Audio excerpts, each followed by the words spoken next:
Good evening, everyone, and welcome. Yes, thank you for spending your Saturday evening with us. I'm Tracy Locke, a comedian and recent transplant to Baltimore. Brock, I actually moved here right before everything happened. So I have a lot to learn, but thankfully I was introduced to Burger Cookies, Natty Bo's, DJ Kopeck, and the folks at Ulman. So I feel like I know everything I need to know about Baltimore.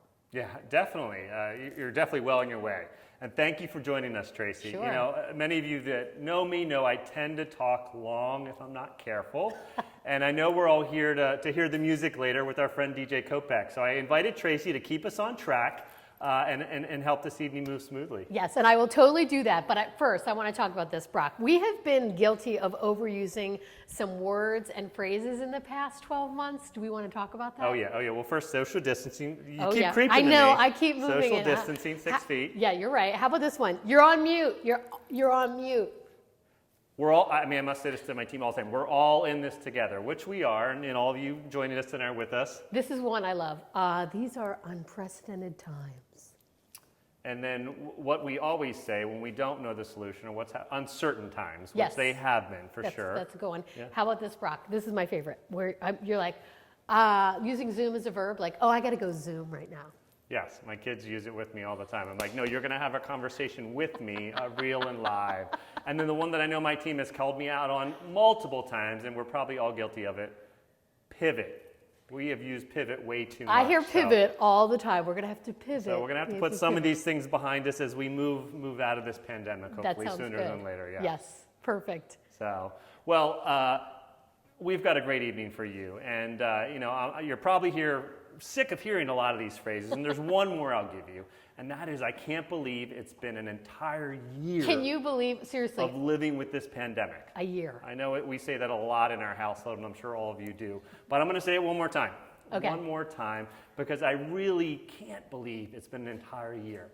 You know, I remember like it was just last week, grabbing all my belongings from our office just to go home. Our kids' schools were being closed for a few weeks, and here we are a year later. So, you know, I definitely, there's been some silver linings. I haven't minded being at home a little bit more than usual. Perfect. Being home for family dinner on a regular occasion. You know, we saved up some money. Which is nice. Less haircuts. You know, I did shave a little bit for you, but so they're definitely, you know, my wife and I, we really enjoyed the time. But what I did miss, because there have been some things that I have missed, was last winter, our Blue Jeans and Bow Ties Ball. We did not have one this February. I know. You know what, Brock? I've heard it's like an amazingly awesome event. So here's the big question. When will you be having it? Will you be having it? Fingers crossed. We are hoping to be able to host a live, in-person Blue Jeans and Bow Ties Ball later this year in the summer, early fall. Most likely be outdoors, socially distant. So, you know, your favorite denim, instead of wearing jeans, you can wear your jorts. Okay, did I don't know if you brought those to Baltimore. Of course, doesn't everyone have jorts? Yes. So for now, we couldn't be more excited to host another event, to invite all of you to join us. So thank you for being with us tonight. That is so cool. And where we are tonight, we are in the basement of the Ulman House, which is so cool in East Baltimore. And we've got a few things on the agenda. So we're going to keep it going. We have music, and we're going to keep this night moving. It's going to be really exciting. And Brock is going to take us on a walk down memory lane with some of the highs and lows of the past 12 months. Can you do this? There's been a lot of them, but there have been some highs to counter those lows. And then I'll hand it back off to Tracy to chat with our good friends, the Allen family, who are dear friends in the Ulman community, and they're going to share how Ulman, COVID, cancer, and all of you have intersected their lives this past year. Yeah, it's pretty amazing. And then we'll close with a preview of what's next at Ulman, and then we'll hand it off to DJ Kopeck, who is the man who will be spinning some tunes. And some of you will, you're actually going to stay at home. You're not going to be with him, but he'll be spinning those tunes, and then there's a backyard prize package, and then you're just going to go crazy with the dance party. So it's going to be great. And Brock, we were talking earlier about your starting a tradition at your meeting with the highs and the lows. Mm-hmm. So are you going to be able to talk about a whole year of highs and lows? Yeah, that would be a great way to recap this past year, and I look forward to doing it. Check this out. February 2020, in hindsight, the ultimate high. The last month of life as we all knew it before COVID. We had an incredible time at our Blue Jeans and Bow Ties Ball and raised more than we have ever raised at that event. Former Ulman House resident Lindsay shared her big news of being in remission, and thankfully, she is still doing great. And you may remember hearing the story of Larry Hetzel, a heartbreaking one, a young adult patient who preserved his fertility before passing away unexpectedly from treatment complications. And Larry's fiancée, Vicky, who joined us, who was pregnant at the time with their miracle baby.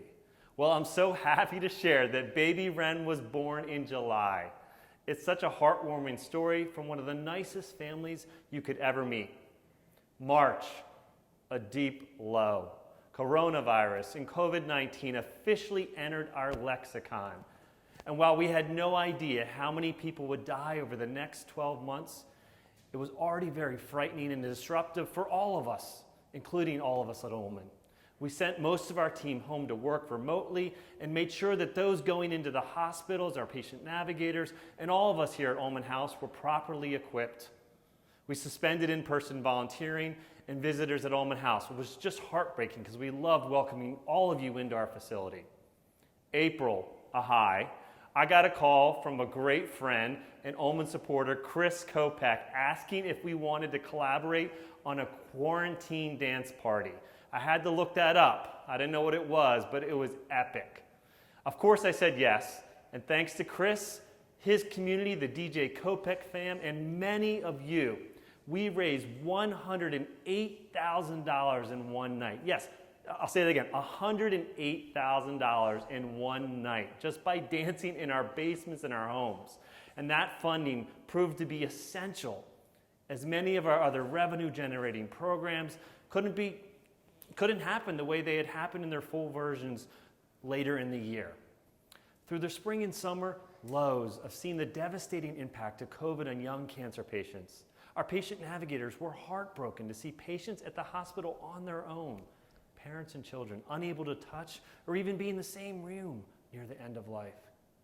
And to hear about patients having to face impossible decisions about whether to postpone scans and treatments and navigate through an overwhelming healthcare system during a global pandemic.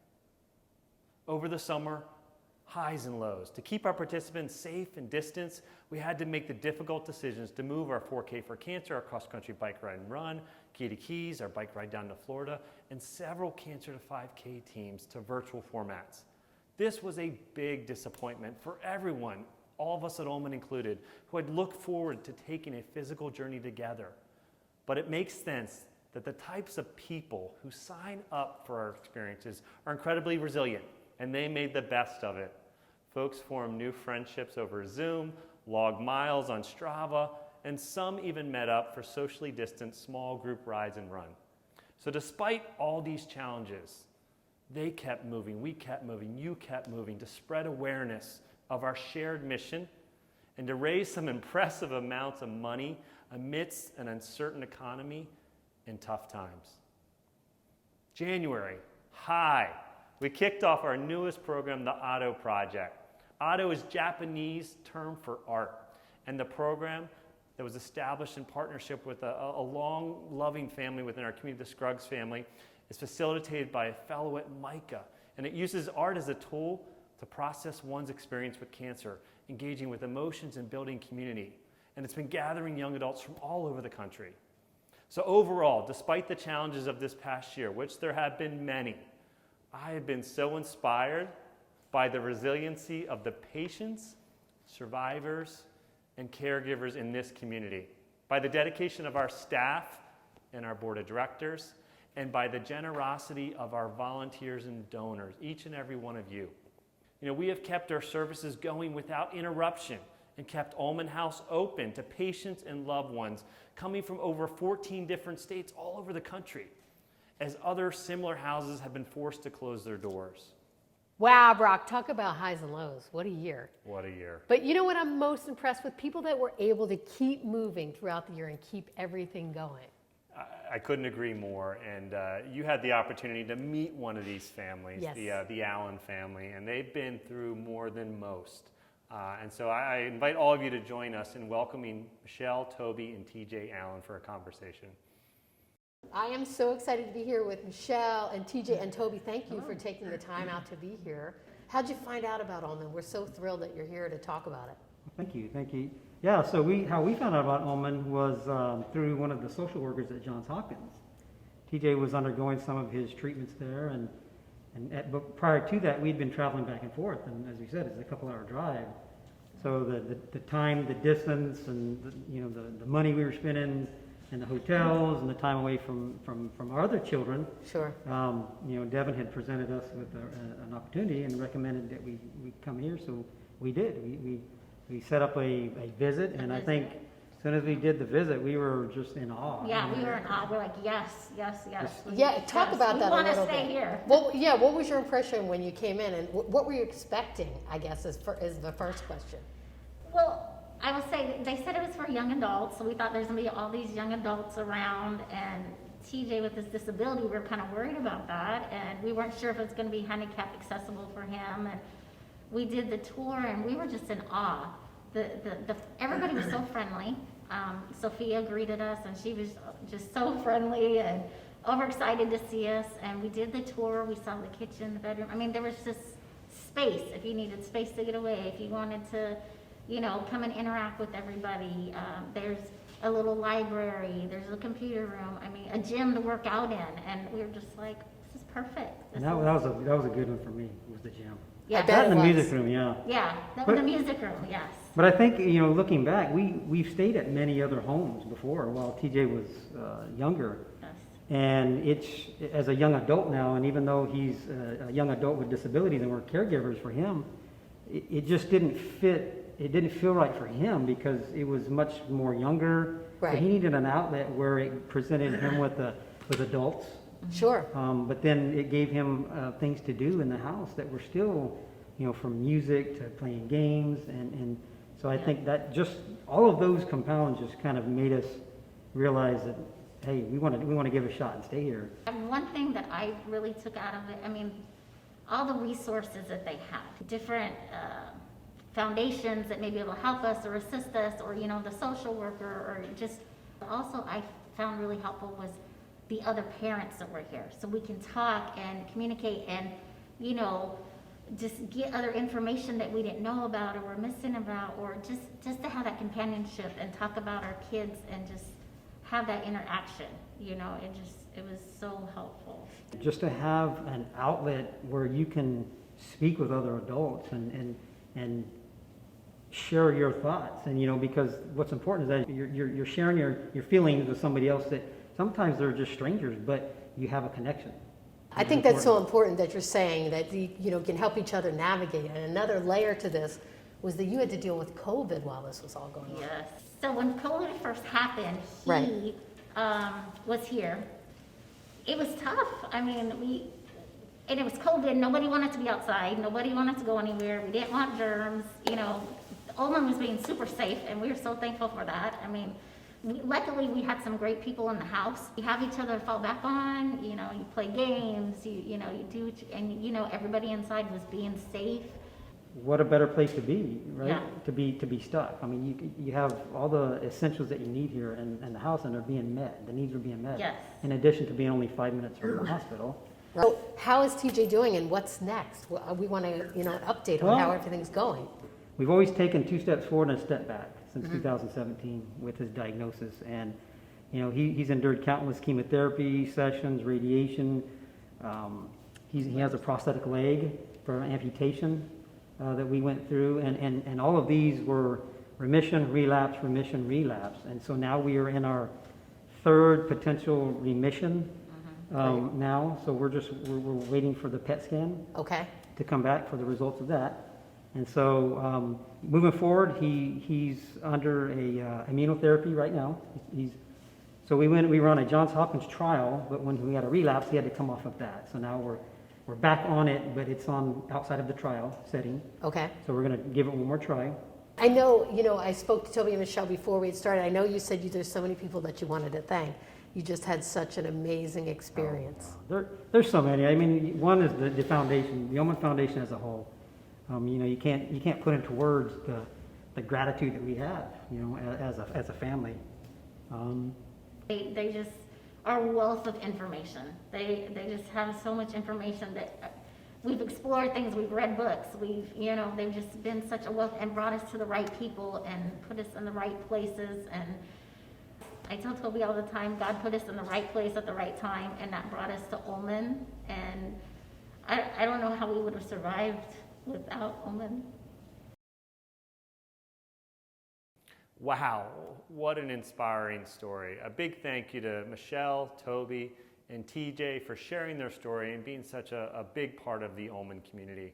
I know I speak on behalf of all of us at Ulman and each and every one of you when I say that whatever TJ's next step is, we'll be praying and we're here for him. So thank you, TJ. Okay, so speaking of next steps, it's time to talk about what Ulman's next step is, and for each and every one of you.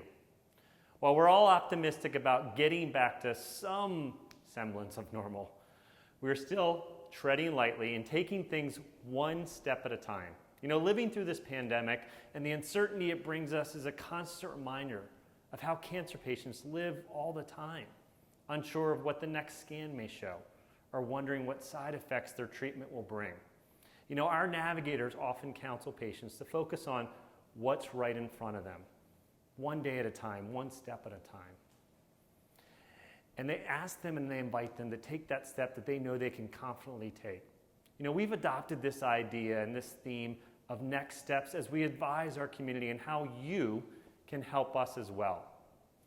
While we can't say for sure when our Blue Jeans and Bow Ties ball will be, although I know we're all anxious to see Tracy in her jorts, when we'll be able to restart music nights and dinner at Ulman House, or many of our other ways all of you show up in person to help with our mission, when we'll be able to start that again. But we can recommend some next steps that each of you can take to help advance our shared mission. As with most everything in life, everybody's path may look slightly different. We'll invite you to consider different steps throughout the coming months, and when you hear something that makes sense for you, please join us. We'll share an entire list of ideas after this event, but here are just a few to get you thinking. You could participate in the Auto Project. If you're a young adult patient or survivor or caregiver, we invite you to log in. Volunteer as a Cancer to 5 Care Sherpa this summer. Follow Ulman on Facebook, Instagram, Twitter. Share our posts. You can give monthly by joining our dedication circle. Come up with a reason to conduct a do-it-yourself fundraiser. Set a goal. Do something big or just small or nothing at all. And just invite your friends to support young adults impacted by cancer. Buy an item off our housewarming registry to help keep Ulman House a warm, friendly, welcoming place. And you're probably wondering, what is our next step as an organization? I'm sure you've gotten our emails. Drum roll, please. We're excited to share. When we opened Ulman House 2 years ago, we knew that we would eventually need to use all the space in the lower level. We just weren't sure how to use it yet. And now, having been operating for 2 years, we've identified how we want to leverage this space, and we're embarking on its renovation. This space behind me will soon transform into several separate areas and one multi-purpose space. Based on feedback we received from residents, we'll create a multimedia room where young patients can enjoy movies and shows without interruption. They can play video games, often a way they stay in touch with their friends back at home. We'll create a few small offices where patients and caregivers who are working remotely while staying here can stay up to speed on laptops, take calls, and do those Zoom calls that we all do all the time now. And we'll have a larger conference room for making art, holding board meetings, and as a place for our staff to gather. Finally, the big open space will have a mini kitchen with lots of furniture. It will serve as a place for volunteers to gather and to be trained, and for puzzles to be left out, and to celebrate birthdays and big milestones together. We have learned just how much Ulman House truly becomes a home to residents. You heard it from the Allen family when they live here for months at a time. And we aim to continue to make it as comfortable and as welcoming as possible. I know this next step of finishing this space will help us accomplish that. And we are so grateful to so many individuals and organizations who have stepped up early and in a meaningful way. The Collart Foundation, the France Merrick Foundation, the De Cesaris Family Foundation, Windsor Electric, and Red Steel HVAC for providing the funding to get this project started and to make it a reality. The team and I really can't wait to welcome all of you back to Ulman House to volunteer and hang out and to see this new space and to make it a home. Brock, whoa, that was amazing, all the stuff Thank that's you. going on. I am thrilled, and I cannot wait to come back and volunteer. Can't wait to have you back. Yes, it's going to be awesome, but don't ask me to cook. All right? We'll keep you laughing. Keep people laughing here. I'll entertain, but I won't cook. But I just want to say hats off to the whole Ulman Foundation and all of those that continue to support so they can keep growing like this. It's really exciting to watch. And we've gone on for a pretty long time. So I have one quick question for you before we go to party.